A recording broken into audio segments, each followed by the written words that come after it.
Good morning friends. ఇవాళ కొన్ని విషయాలు మీతో షేర్ చేసుకుందాం అనుకుంటున్నా. కపుల్ ఆఫ్ వీక్స్ బ్యాక్ ఒక చిన్న మీటింగ్లో పాల్గొన్నా.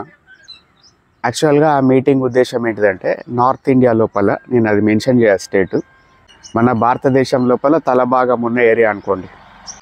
సో ఆ ఏరియాకి సంబంధించిన విద్యాశాఖ మంత్రి plus women and child welfare department వాళ్ళు ఆర్గనైజ్ చేసిన ఒక ఆన్లైన్ మీటింగ్. అది యాక్చువల్గా బ్రెయిన్ స్టార్మింగ్ సెషన్ అన్నట్టు.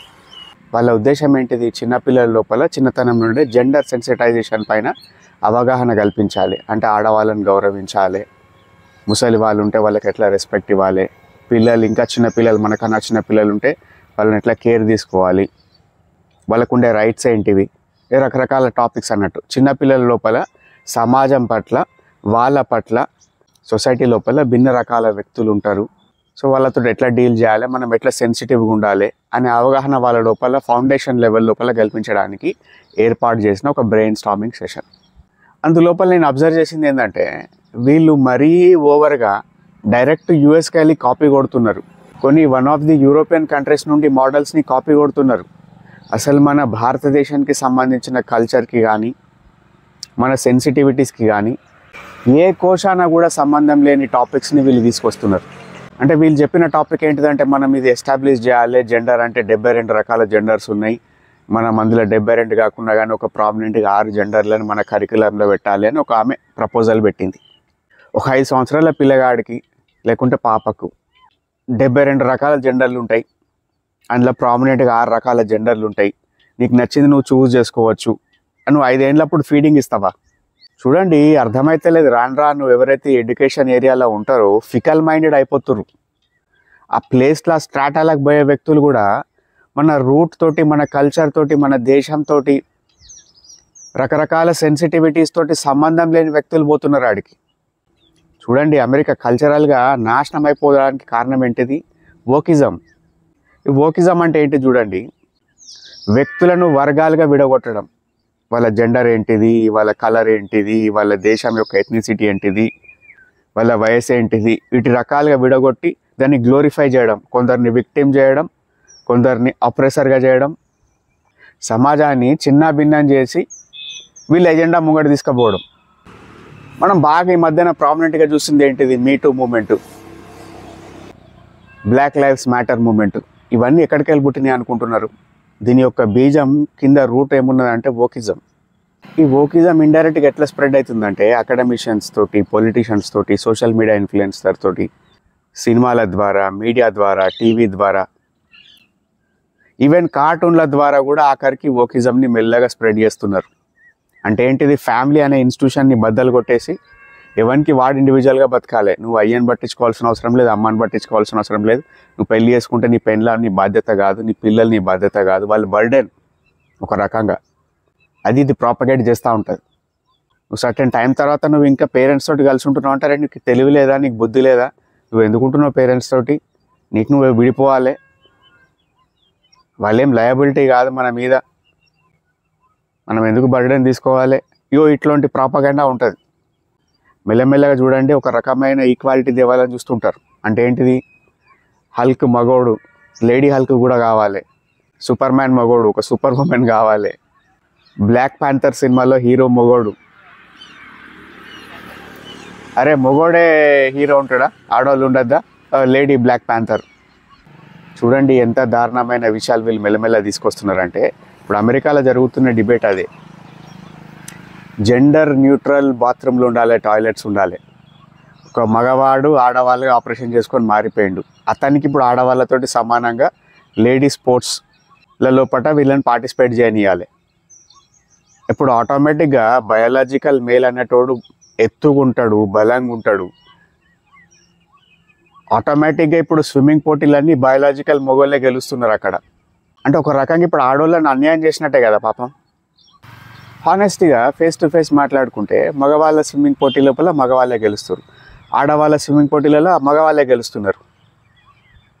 ఫోర్స్డ్గా యూనివర్సిటీల లోపల ఏం చేస్తున్నారంటే, లాకర్ రూమ్స్ ఉంటాయి కదా బట్టలు మార్చుకునేటివి, అందులో లేడీ లాకర్ రూమ్స్లోకి వీళ్ళని అలో చేస్తున్నారు. ఇక్కడ పెద్ద క్లాష్ రకరకాల నడుస్తున్నది కథ బయట. సో దీన్ని ఇంపోర్ట్ చేద్దామని చూస్తున్నారు బలంగా మన వాళ్ళు. గుర్తుపెట్టుకోండి ఫ్రెండ్స్, ఇది మనకేదో బయట ప్రపంచానికి సంబంధించిన విషయం, మన దగ్గర ఇదంతా కాదు కదా అనుకోకండి. మీ పిల్లల్ని కాపాడుకోండి, సొసైటీని బాగా అబ్జర్వ్ చేయండి. ఎవరు ఏ ఐడియాలజీ మీ మీద రుద్దడానికి చూస్తున్నారు, మీ పిల్లల మీద రుద్దడానికి చూస్తున్నారు. వాళ్ళని ప్రొటెక్ట్ చేసుకోవాలంటే మన కల్చర్ని మన పిల్లలకు నేర్పించాలి.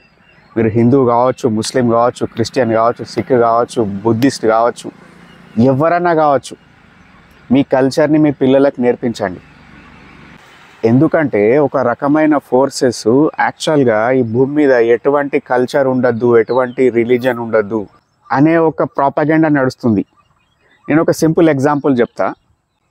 అమెరికా లోపల ఇప్పటిదాకా 46 ప్రెసిడెంట్లు ఉన్నారు. ఎక్కడి నుండి మొదలు పెడితే జార్జ్ వాషింగ్టన్ నుండి మొదలు పెడితే ఇప్పుడున్న బైడెన్ దాకా మొత్తం 46 మంది ప్రెసిడెంట్లు.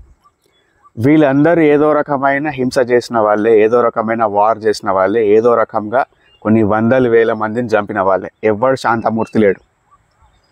అందులో కామెడీ చెప్తా చూడండి. రీసెంట్ జరిగిన కామెడీ. రీసెంట్ టైమ్స్ లోపల యుద్ధాల ద్వారా, వార్ ద్వారా, హింస ద్వారా ఎక్కువ మందిని చంపిన క్యాండిడేట్ ఎవడని ఉన్నాడంటే బరాక్ ఒబామా.